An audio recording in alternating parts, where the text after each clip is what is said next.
Hello guys, in this video I'm going to show you how to update your password in the Trendyol app. First you have to open up the app. It opens up in the home menu where we have some articles and where we can shop.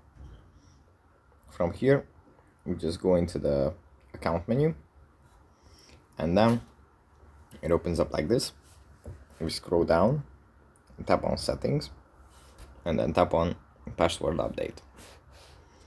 And here we can enter our current password and then the new password that we want. So if we would like to change our password, we can do it here, and it's pretty easy.